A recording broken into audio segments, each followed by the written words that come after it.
This is my version of mashed potato. Boil 6 medium sizes of potatoes cut into medium sizes.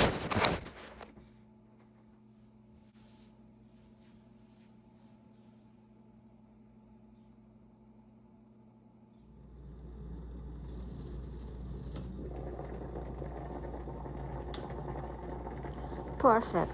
The potatoes are cooked. It only took 15 minutes. Let it cool for around 3 to 4 minutes, then drain it.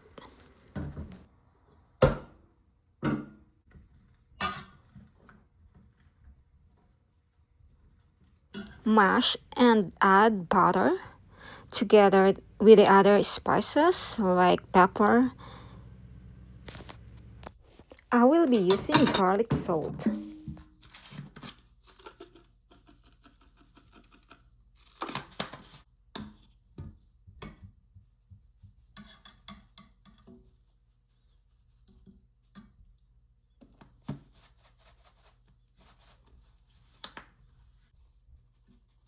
The dried parsley will add color into it.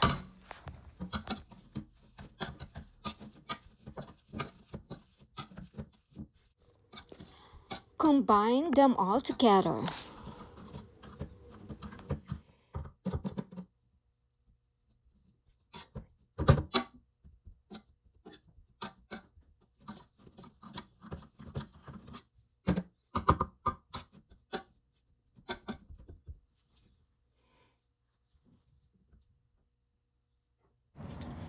Yummy mashed potato is done.